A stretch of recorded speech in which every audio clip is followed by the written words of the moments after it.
Hey friends, thank you for being here for Illustration Masterclass on this fine Friday. Wherever you're watching from, all over the world, I hope everything's going well for you out there. So today we are going to talk about simplification, about where to focus on details and things like that. And in illustration, this is one of those things that can be tricky. But there are some very simple, sorry to use the word twice, things that you can do, some little rules to follow that will make this a little easier for you. Now, I want to say that in digital art, it's actually, for a lot of people when they're starting out with digital, especially if they're moving from doing traditional art, it can be a little bit tricky for them to figure out, like all over again, how to create a focal point in their art because of zooming. Zooming is the thing that can get you in trouble. And what I mean by that is, if I just jump over here to Photoshop for a moment, I want to show you that I have this little sketch of a boy reading a book here on a bench, a little wooded area. When I do this, okay, I'm zooming. All right. When I zoom in and work on something, all right, it's tempting for me to add detail because I can see it. It's big in front of my face when I'm working on it, and I think, oh, I better hurry up and add a whole bunch of beautiful details in there. Sometimes what happens is, though, I'm forgetting that the print size, okay, the final output for this illustration winds up being this big. And all of that detail just gets lost. It was pointless to add it in the first place. Now, when you're working with traditional materials, you're working with a fixed size, okay, right out of the gate. Whatever the paper is, the canvas, whatever you're painting on, drawing on, it's always going to be that size. You can't magically zoom it up in size, okay, scale it up and work on details. No. So, as a result, you work in a more intelligent and better planned way often than you do in a digital environment. And this is what we want to avoid. So, I'm going to show you that in this illustration. I'll try and take this a little further here for you. One of the things I want, of course, is for there to be a clear focal point, which is our character here. And then there are these elements in the background, these trees and bushes and whatnot, that what I'm going to do is as I move into the background, I'm going to simplify them more and more, use softer edges perhaps, not make them read as clearly. We'll just be suggesting a background. And I'll show you some brushes you can use for this, but there are some simple rules to follow, like I said earlier. And one of those rules, of course, will be the brush that you choose to use. If you're using a brush that gives you less control and that is a little bit larger, this is going to help force you not to try and work on a lot of little details that shouldn't be there in the first place, okay? So that's what we're going to do. Now, just because something is further away, though, doesn't necessarily mean it's where you need to diminish detail. And just because something's closer to you, well, that doesn't mean that that necessarily has to have more detail. Okay, it depends on where you want the person to look, the viewer of your artwork to look. All right, quick hello to some folks who are joining us. Oh my gosh, I gotta scroll through here. Uma Korn, what's up? How are you? Cody, hi. Gino, nice to see you. What got cut off? Did something get cut off? You don't see my screen, Gino? I don't understand. I see myself on Behance. I think I'm there. Uh-oh. Rick, how you doing? Afroha, Kathleen, nice to see you. Cryo and Leah and Gareth, nice to see you as well. Christelle, hello, bonjour. Who else is here? I'm trying to scroll and see. Did I say hi to Justin and Gary and Stony and Paul? Hi, everybody. Thank you for joining us. All right. Moving back on with this lesson, let's continue. I'm going to knock this sketch back a little ways here, down to 20%. So it's there, but it's nice and light, okay? And now it is time, of course, for a sip of coffee. That hits the spot. All right, are you ready? What do we want to do? So first things first, I'm going to kind of work a little bit from background to foreground here. So I'll just create a little layer. And I'm going to dump in a color to just sort of fill in all of the space that I'm working with here. And I'm gonna you'll see what I'm gonna do. I'm gonna break that up into sections, okay? All of this I'm gonna do with a big brush, first and foremost, all right? So we're going to go here into one of the older brush sets, one of the releases for the seasons. And this is going to be the Fall 2021 brush set. And in here, they have this brush called Pigmentia. I'm just going to grab that Pigmentia brush, and we're going to do this. We're going to go with a cool, dark, kind of a bluish green color here without much saturation. And we're just going to throw that in here. And you notice the brush itself gives us a whole bunch of nice little gritty textures in business like that, and that's great. Okay, so I'll just throw that in there. All right, very nice. Now I pass over it again, and that's just going to darken things up even more. Okay, and then I'm going to go a little darker, a little less saturated, and even a little cooler, and just throw in some more color right there. All right, now you're thinking, well, where's the sketch? I can't see it. Don't worry, here's the sketch. And check this out. If you have a dark area, you can take your sketch, lock your layer transparency, and fill it with a different color that's lighter than the dark area. So now you can see that my sketch comes through very nicely. I can see it very clearly and see what I'm doing, okay? Whoops, didn't mean to use that other color. All right, so back to what we were doing here. I'm just gonna throw these in here.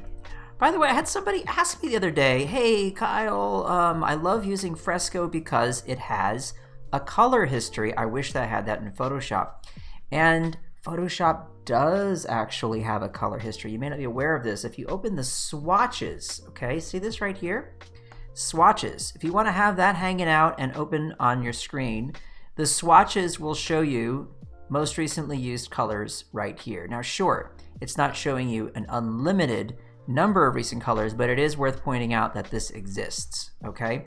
Because I know that some people aren't aware that there's also a small brush history in Photoshop. Brush history also exists. Open your brushes panel, and if you look right here, 1, 2, 3, 4, 5, 6, 7. These are the 7 most recently used brushes that I've been using in Photoshop. So these are not unlimited like Fresco, but it is worth mentioning that there are at least partial histories for both brushes and for your colors. Okie dokie. Okay, so back to it. Now, as I come down here into the foreground, what I want to be happening is things are going to warm up a little bit. So I'm going to warm up. I'm going to get a little bit lighter here. Okay, and we're just going to do this. Throw in some colors here. Now, this brush allows me to work with the pressure sensitivity, okay, so that if I use less pressure with the stylus, okay, it's not going to be fully opaque. But as I bear down, things get a little bit brighter and a little bit darker. All right, when I say brighter and darker, what I mean is more opaque and brighter, okay? So not to try and confuse everybody there. All right, then we're gonna get more towards sort of a really nice, bright, kind of saturated green here for this little patch of grass, all right, where the sun is gonna be poking through. And we'll probably add a shadow later there as well, because my idea is for just this to be a little hit right there where we get some light. Okay, there's going to be some foliage covering up a lot of this here in the foreground. And I think I wanted to place a shadow like right across here. Okay, so I can do this first, but then I can just grab this same color here, and we'll make it a little less on the cool side, but I can just sort of suggest that this is where I'm gonna hit that at some point. Okay, so we'll just put that there. Alrighty, so now what I've got is a sort of a background or a base to work with. And in this area in the background here, what I don't want to do is I don't want to use any small brushes to get super nitty gritty and detail-y with all of the activity back there. Okay, so instead, I'm gonna keep my brush fairly large, right? And I can use the same Pigmentia, or I can use any other brush that I think is going to do the trick. And there are multiple brushes I could choose from in the Mega Pack, for example, that would do the trick. For now, I'll try with the Pigmentia, and if I feel like I want something that goes a little bit more opaque more quickly, I can always do that. And you'll notice that I have some shapes that I've already put in for some of these trees.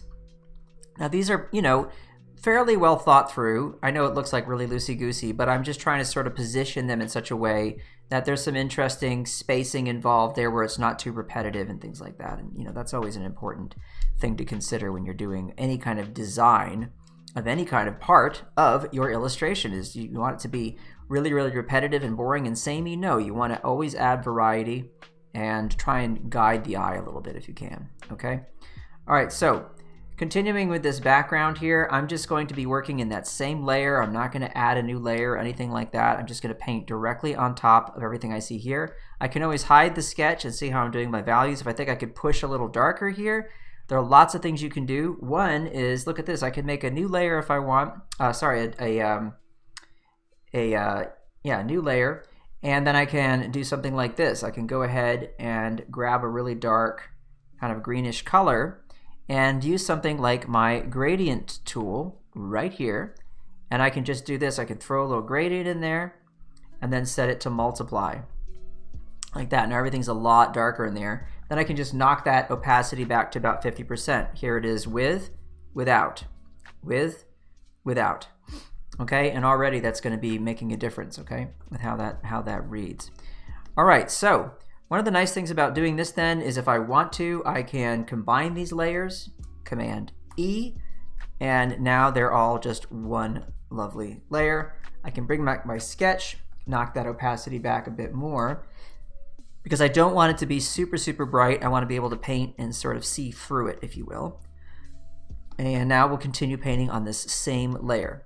And what I want to do is I want to bring out, okay, some of the trunks here of these trees. And an easy way to do this is I could just paint them directly, but check this out. I could use my lasso tool, okay, to just go ahead and select an area like this, and then continue to add to these selections, right? So here I just go like this.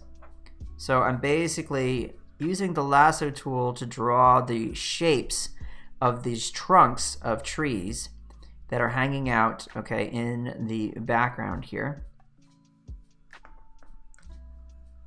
And remember, the spacing is slightly different, the shapes are slightly different. I want all of these to have a little bit of their own personality, okay? Some are slightly wider than others, etc. And I can go ahead and do things like this. I can break a tree apart like this with a little limb poking up that way, just to add a bit of interest. All right, and I can throw one back here, cutting across like so.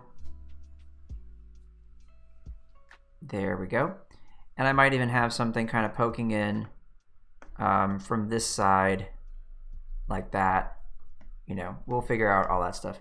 There's a nice gap right here. I didn't draw anything, but it's very easy for me to just add a little shape right there for a tree trunk.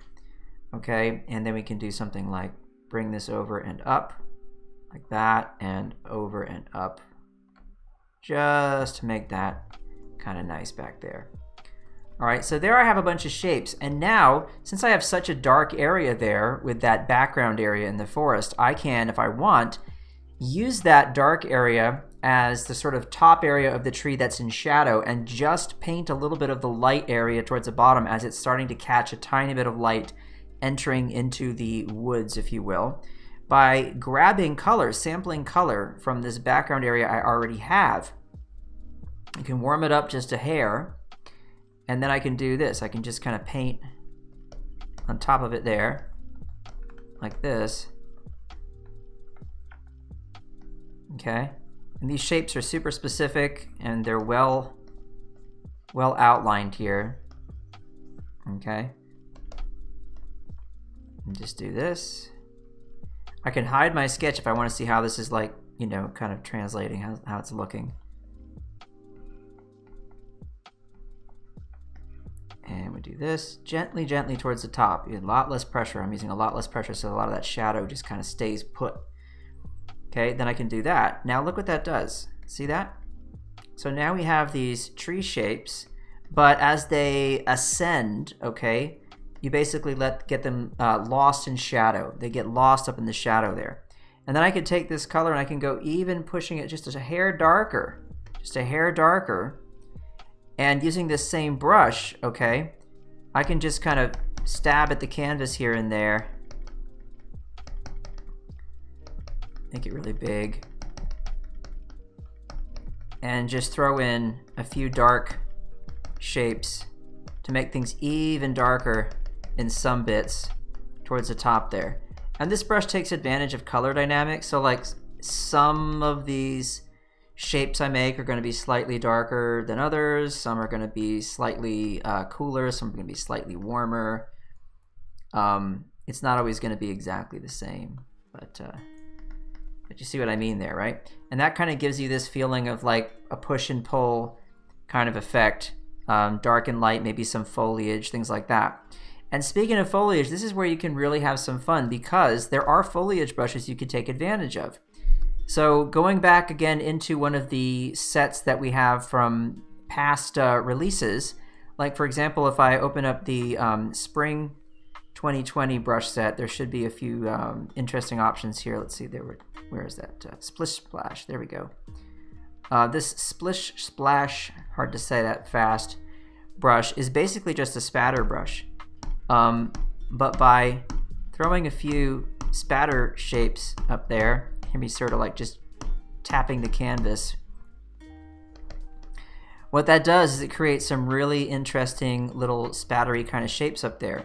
Now if I were to grab a lighter color, just to show you what happens, and then hit a few shots there, okay, actually I have to go a little lighter than that. You'll see what this does here. There we go. You can see what that does, right? So these are nice little random shapes I can throw in there, okay? And then what I like to do is hold down the tilde key. Now the tilde key on a North American keyboard, okay, allows you to use the same brush to erase, right? So it's using this brush to erase, right? And it's going to create more beautiful little random lovely shapes like this. All right, and then what we do is we take that whole layer and we just reduce its opacity down to like 50% or something like that. And now if you see what we've got going on, there's a whole bunch of interesting business going on there, but we haven't really been specific about anything to a degree where we feel like, oh, you know, I'm gonna check out that area, I'm gonna explore that area with my eyes because, you know, it's so compelling. No, the whole idea is we're trying, aren't we here, to make it so that we're suggesting something, okay, but we're not trying to get the viewer to linger in that area. Okay, that is the goal. Don't linger where it doesn't matter, okay? So this is the kind of thing I'm talking about with simplification. We're simplifying. Now, do these trees have bark? Do these leaves have specific shapes and designs? And, you know, yes, of course. But what do I want you to be focusing on in this illustration? I want you to focus on this little guy reading his book, right? So we can effectively simplify everything by using these large brushes, by using these different methods of making selections, knocking out things here and there. And now comes an interesting thing that you can all use. So you get to this point where you have these larger shapes and you have these larger groups of colors and darks and lights and everything. We're suggesting what's happening, but now check this out. Speaking of details, okay, I'm gonna find a brush that would be appropriate for this. Let's see. This chisel brush might do the trick. Let me see. Yeah, that's pretty good. It doesn't really matter. What I'm gonna do now is you have all these big shapes, and what you do just to sort of sell the idea is you add just a couple of little details here and there. One or two is all it takes. Like, look, if I do this, okay? See that? And then we do this.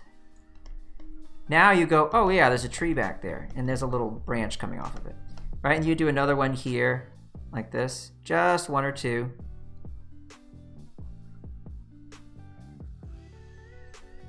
Okay? And then maybe back here, you know, you just, let me make sure I check my sketch and see, yeah, okay. Just like to know what I'm doing with the other shapes that are there.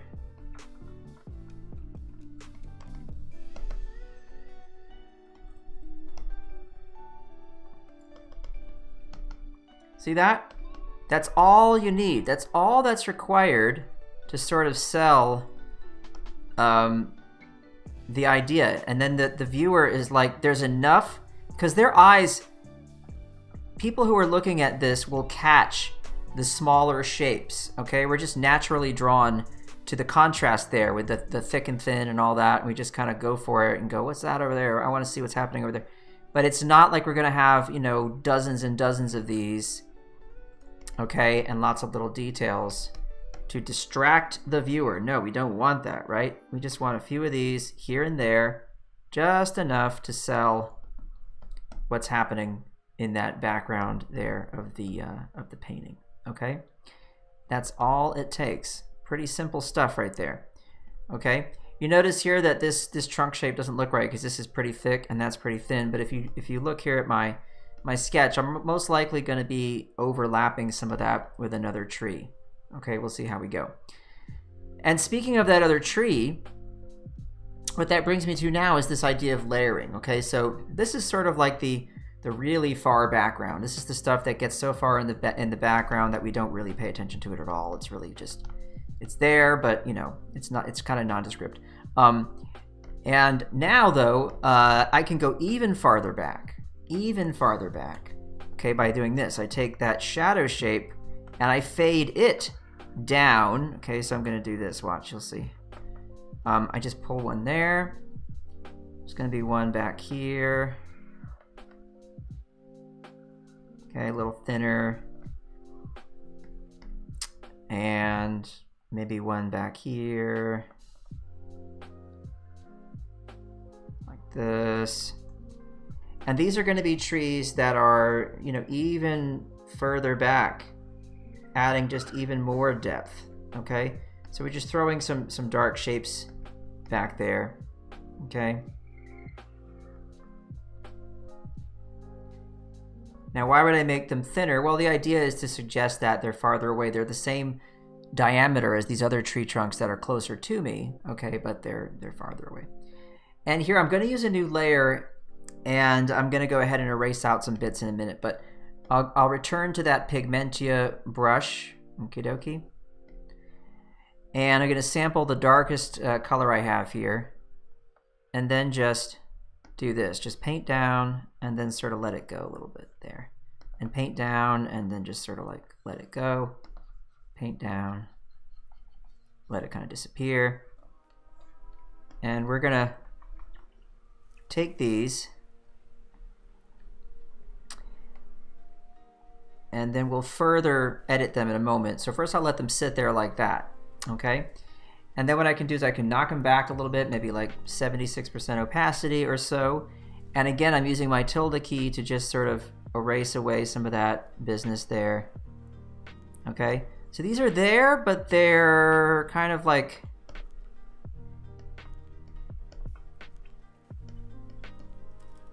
we're just suggesting that there's even more depth there. Even more stuff is happening. You can't quite see all of it, all right, but we know it's there. We let it just kind of fade down into whatever this other business is down here, okay? Look how vague I am when I talk about this. It's because it's supposed to be vague, all right? You see what that does, all right? And then we knock it back just enough to where it's visible, but it's really, really faint, okay? Robert says he's lurking. What's up, Robert? Did the earthquake brushes sell well, asks Rick. Those are still going. That campaign for Syria and Turkey earthquake relief, the brush set, goes through Sunday. So if you haven't yet made a donation, go for it. Last time I checked, I believe we're at like $3,500 or something like that. Fantastic. Everyone's so generous. It's amazing. So yeah, if you want to donate to earthquake relief, please do so. Go to my Gumroad page and you'll see the Syria Turkey brushes, and the minimum donation is just $1. And I think it's 12 brushes plus a smudge tool, so that's pretty great. Thanks for bringing that up, Rick. I appreciate that. And yeah, anything to spread the word, awesome. Yeah, okay. Anyway,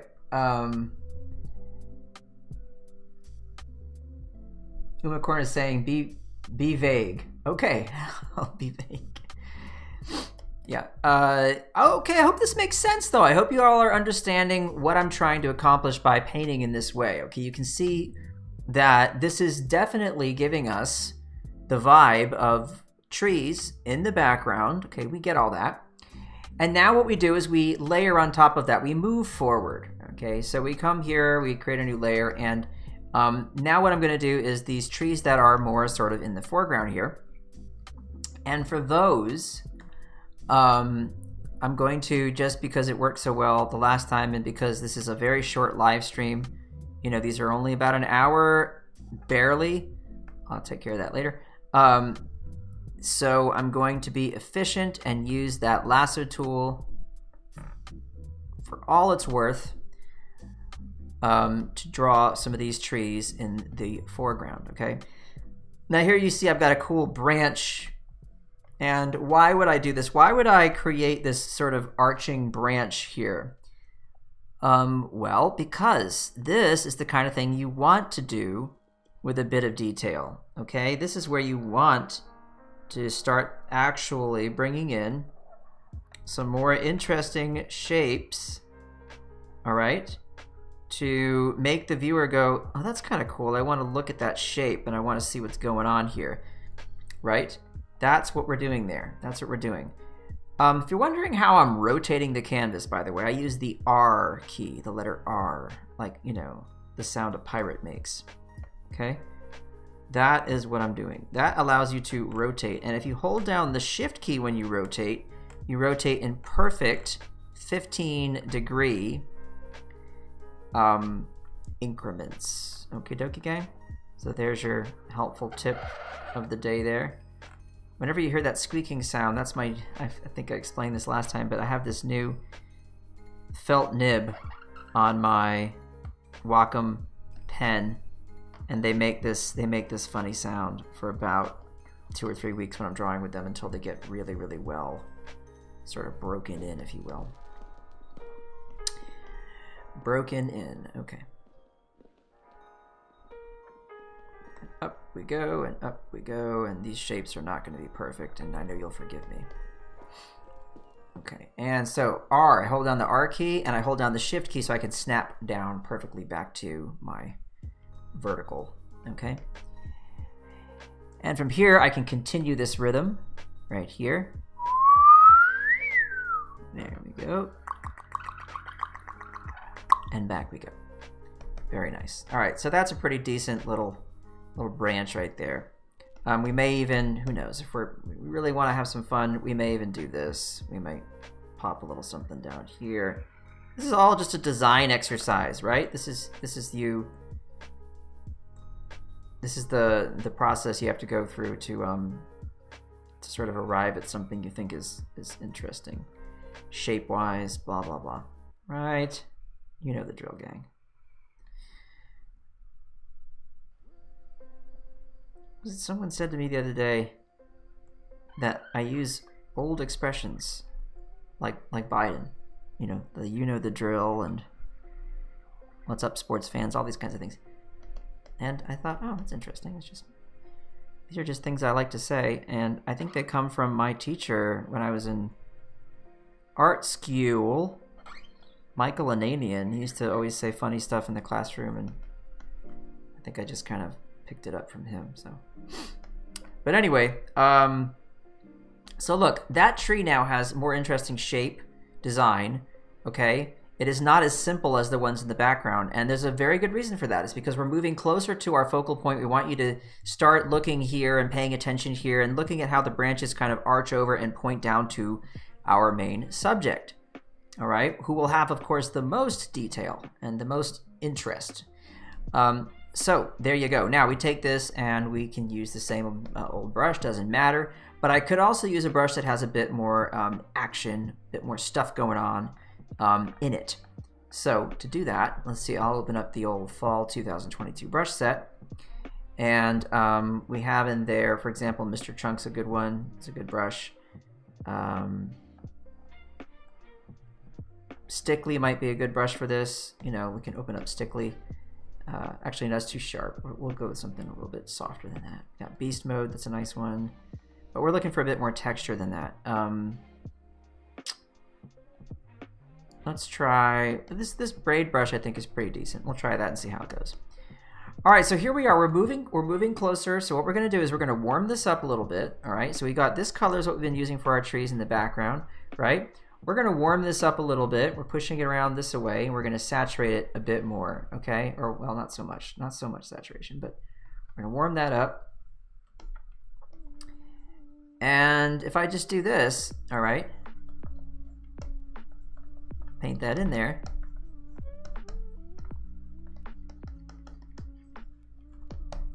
And then hide that sketch for a moment. I want you to see like, whoa, look at that. See how it pops off that background?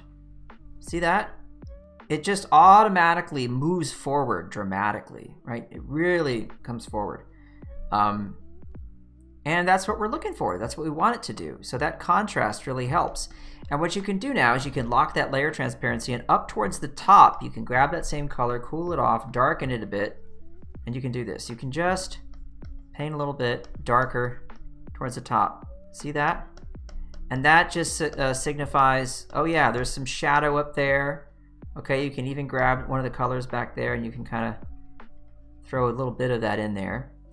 Okay, and this is going to just take that and it's going to fade it a little bit into the background there up towards the top. Not literally into the background because we know that it's closer to us, but that just helps us to come and stay focused in this area here so we don't get flying off the top of the composition up there and lose what matters, okay? See that? So that's just one of these tricks, all right? But what's great about a brush like this is look at all the texture it provides. See that? And that texture is fine to add to something like this that's in the foreground, right? And that we want to draw a bit more attention, all right? It's still not a crazy amount of detail. I'm not going really, really super detailed with anything, but we get that this is an important area, more important, say, than the other stuff we were looking at there off in the background there, right? So this helps. This is selling an idea. Okay. Boom, boom, boom, boom, boom. And then just by darkening that area, I bring that branch forward, okay? And then I can like further refine that shape. I can knock that area out like that, and that feels better. Little things like that, okay? And so voila. Now, of course, we got to add some foliage there. Again, I'm not trying to go super, super crazy with detail. One of the things I could do is use a leafy brush of some kind, or I could grab a brush that allows me to paint leafy shapes, something in a more painterly kind of sort of look. I'm not sure if this would do it, probably not. Just see what that does. Yeah, that's not going to do it. I probably need something, even the wonk leaf might not be quite what I need. Although it's really not terrible, I have to say. Let's see what I can do with that. Let's see. We'll just try it. Could be worse. You know, in the interest of time, we may just accept this and say, yeah, we'll have to move on. Okay, so that's certainly not terrible. It's acceptable for now. We'll let this pass for now. Okay, there you go. All right, now we're not going to go crazy there. That's going to be enough for that. Now in front of that, we'll have another bush of some kind. Notice here we're getting into trouble with our values because why? Because this is getting to be the same value as the tree there. Well, of course, there are several things you can do. You can push this darker, but what I would suggest doing is actually pushing the tree a little darker there. That would be my solution for now. And so I grab these darker colors here, and I just kind of kick it down here at the bottom, like that. And I'm going to put some bushes and things in front of that. But that to me is one easy way to take care of business there. Also, I haven't defined any of these shapes yet. I'm going to make those a little clearer. And this is, again, an exercise in just contrast. So one thing will be darker than something else.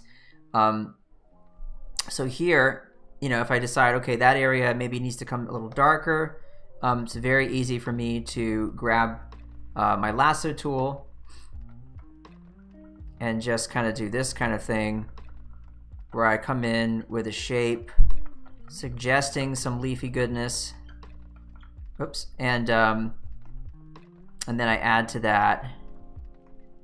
Okay, and I just do that. Like so. And I take that and I just then gently paint a little bit of action there using that pigmentia again. Okay, because that pigmentia allows me to do what? It allows me to paint with pressure.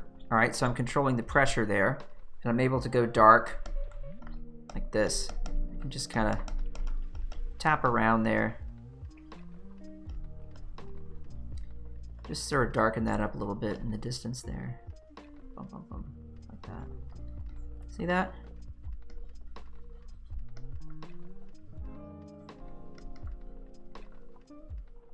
Doesn't have to be too much contrast, right? Because again, that area, we don't want it to be, see that? See what that does? It's just enough to pop that forward, right? And then what we do is where the values are getting too samey right there, we're gonna have more plant life and things like that in front of this tree, but behind the tree right there, if I do this, I can go darker here, or I can bring this a little lighter. It's very, and it's just a little, see? You know, with darks and lights, you'd be surprised what you can get away with just a tiny bump in one direction or the other, whether it's darker or whether it's lighter. These things really can make a huge difference. Uh-oh, I get the spinning wheel of death. Hopefully the autosave kicked in and I'll be okay. Let's see, guys. It's like, this is exciting. The suspense. How much did Photoshop save and how much will it ruin? I don't know. We have to wait and see. Wandering Waldo says, I finally made it in time for a live session. Oh, good. Excelente. Spinning wheel of death. Yeah, is that what everybody calls it? The spinning wheel of death? All right, here you go. Watch this, guys. Command, Option, Escape. Adobe Photoshop not responding. Ah, kill it. Kill it with fire, and then we bring it back and we see how much I actually lost. This is going to be really interesting. Can't wait to see. Here it comes. Ready? Bam! Well, it got pretty close. I mean, look, the only thing I lost was really that kind of thing I just did, the leafy goodness back there. What are you gonna do? Could be worse. Could be worse. But yeah, thank goodness for the autosave in the background, which did not used to exist, as many of you know. Many of you know that is a new-ish thing, right? All right, so what the heck gives me an opportunity to use a different strategy, which is, oh, hey, look at these Max 2022 brushes. I think these had some plants in them. Look at this, Leafy Mix. Let's give you a shot there, Leafy Mix. Come back here, and we'll just do this. We'll just go like that. Yeah, that's good. Look at that. Just throw some plant life back there. So easy, it's like cheating. We always say that, but it's true, you know? Do we want to go darker towards the base like this? Just to make that tree pop forward? I don't know, sure, why not? Doesn't matter, really. Okay, we're not trying to make that look too interesting, all right? We don't want that to get too interesting there. All right, and in the background there, where the trees are, we can check this out. I'm gonna get rid of the color dynamics in that brush. We say bye-bye. Why would you do that, Kyle? Because now I can do this. I can use the colors that are there in the background with light pressure to specifically paint a few little sort of bush leaf type shapes back there. Okay, see that? And that just kind of, they blend into the background. They're not that interesting. They just kind of blend in there. Okay, cheating again, but cheating in a way that, you know, you got to know what you're doing. It's not just total like random cheating. It's cheating with some knowledge behind it. Let's just put it that way. Okay, kind of makes me want to just simplify here and do the same thing in this more foregroundy type area right here. I want to kind of go like this, go like that, go like this, and just throw a few of those shapes right here. What do you think? Don't need all that color variety. I mean, it's certainly a nice thing to have, but I can occasionally pepper it with some of that, okay? That's not exactly what I wanted, but you get the idea. There we go. Okay, now back to that trick we were using with the tree. We go back to our tree, and what do? We can just darken this area down here. And look, did it remember the brushes I was using? No, it didn't. Oh well. Don't worry, I know where we were. We were in fall 2022, I think, and it was the Braid 3 brush. Isn't it a good thing that I made these brushes? Otherwise I wouldn't remember their names and I wouldn't be able to find my way back to them. Okay, a little darker there. Too dark. There we go. Ooh, that's so perfect. That's what I want right there. Same down here. We just want to darken that up. Okay. And then we'll lighten it up here again. You are the author, the architect of the picture. You are the one who can decide what's dark and what's light and where and why and all these things. You don't have to follow all the logic. I saw the most annoying article recently. Someone wrote about how the shadows in a lot of paintings from history could be quote-unquote corrected with AI because they were not following exactly what happens with the physics of light. And I was just like, you're missing the point completely. The shadows are designed by the artist to guide the eye and to do all kinds of things. Of course they know how shadows work, and they could totally paint them that way if they chose, but sometimes the point of the shadow is it is a design choice. So you're missing the point.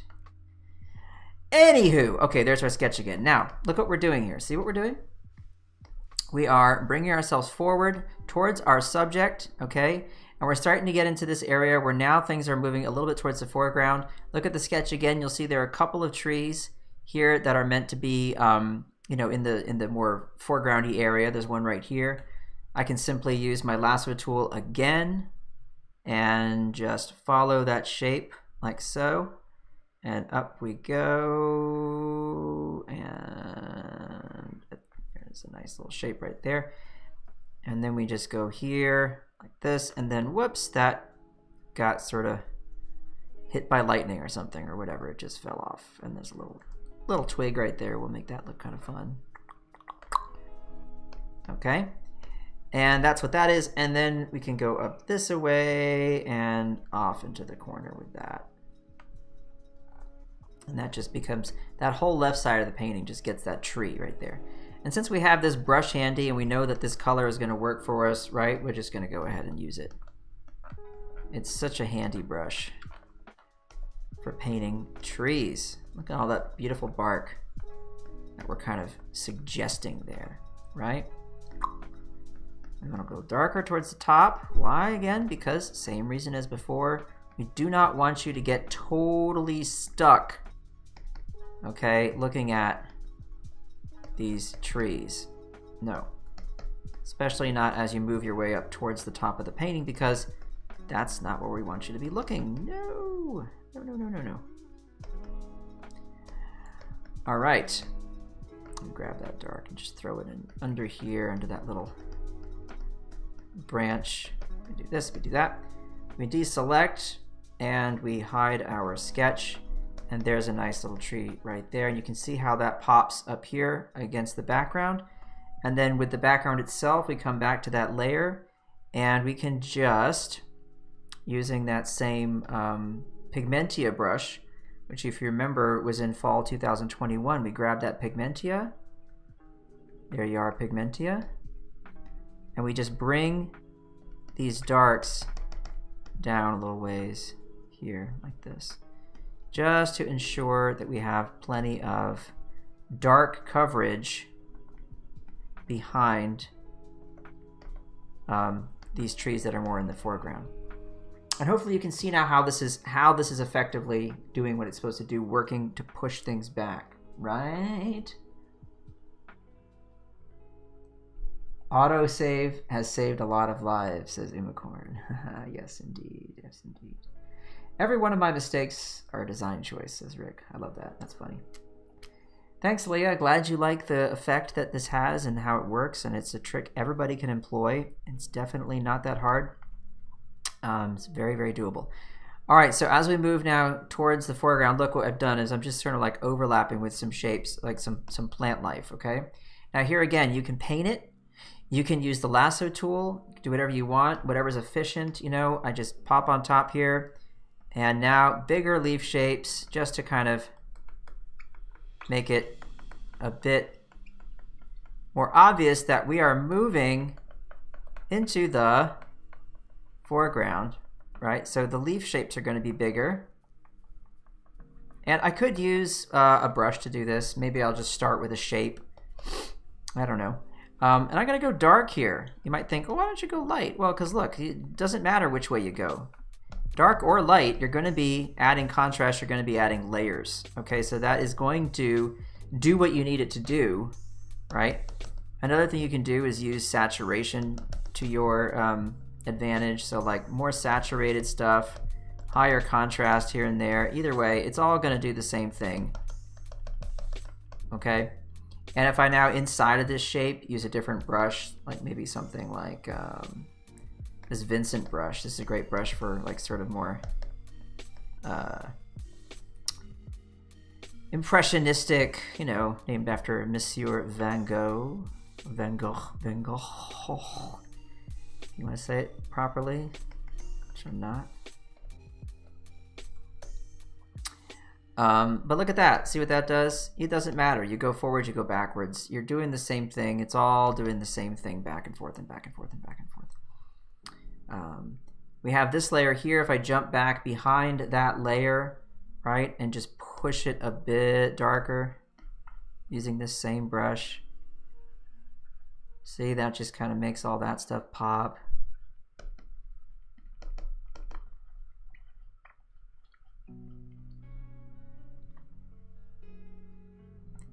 These tricks are old as the hills, as the saying goes. Okay, now if we look at our sketch, we got to make sure that, you know, everything makes sense for where our little guy is going to be and how these shapes are going to play later. And that's really easy for them to be edited because remember, they're all part of their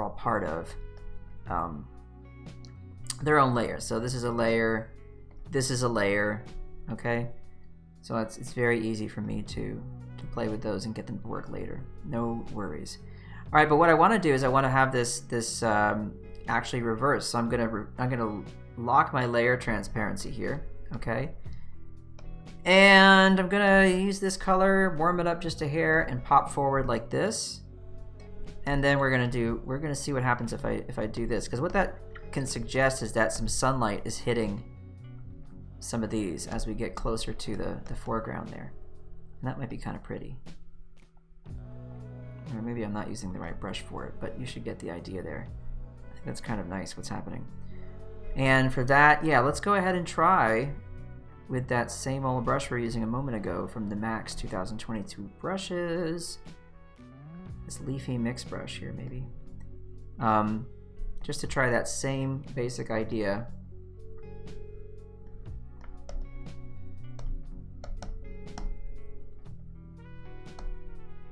I think that might be a nicer way to go. Now, one of the tricks I showed in another masterclass was where we took a brush like this and we took a dark base color and threw it underneath and then highlighted everything with a lighter color. Okay, and that added this better feeling of sort of depth with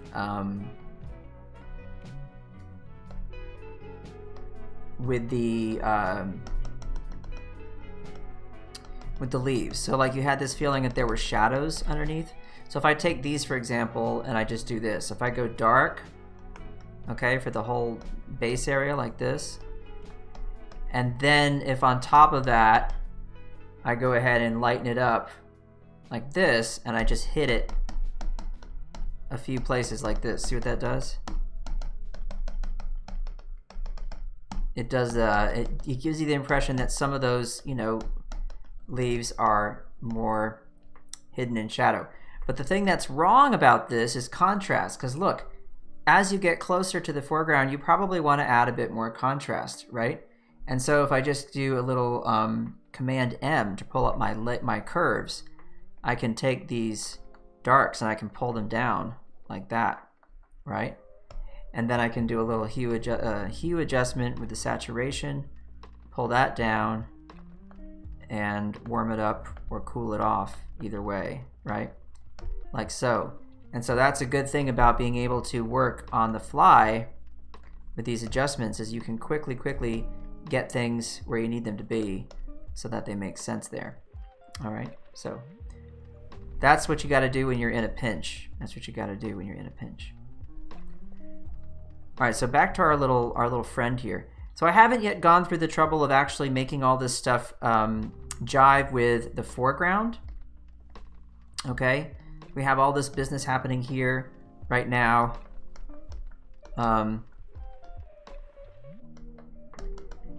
And we haven't yet sort of grounded it, if you will. So that's the next job, is to throw some grass and things like that in front. And you could do this with brushes. You can do this however you want.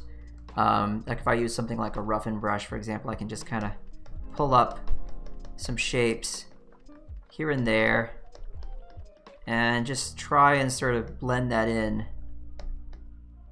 with that foreground there. So it all just sort of becomes part of that space, you know what I mean? And later what I can do is, of course, I can come in there and I can actually clarify what's in front of what and so on, using these same tricks like I did before, using these darks, right? Going cooler, not quite as dark. But then, you know, throwing a bit of a dark shape here. And then over top of that, bringing in some light leafy kind of shapes, you know, like this. I could do this. I can draw them with the Lasso tool, so I can really be careful about designing what I want there. And this is a really fun technique if you haven't done this. But you get a dark base, and then where these leaves are going to basically be catching sunlight, okay, that's where you want to have some lighter colors. So over the top of that dark layer, you grab the lighter color, you go even more towards like a yellow, something like that, and you just throw those in there like that. And then that darker area underneath, you can even push that contrast a bit more, right? This is the constant push and pull. Notice though that these details, they're still not, you know, obviously yes, there's detail there, but is it distracting? Well, when we get to the little guy there, which you won't have time for, but I'll make sure and we'll finish this next time around, you'll see how this all comes together to where we're suggesting a lot of stuff, but we're not going crazy with detail, because you don't want to distract from the main area of the illustration that is your focal point, that is the thing that makes people go, oh cool, I want to look at that. That's what we're trying to do there. We're trying to make sure that that all points to the place where things work. The other thing you notice too is everything I'm doing here is greens and blues and all that. Well, of course, for contrast, right, what we're going to do is with the kid, we're going to use different colors completely. We're going to jump to the other end of the color wheel, and that's going to add another kind of contrast, which makes it all work beautifully.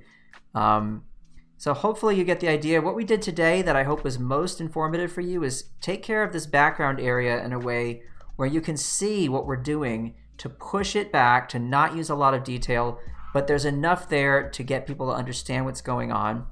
And then as we move closer, we start to add a bit more texture, a bit more detail, and we're going to use these different techniques. When we come back next time, we're going to handle all this stuff in the foreground, and you'll see how it works. It's going to be really fun. So take care of yourselves, take care of each other, remember to be kind, and I will say ciao for now.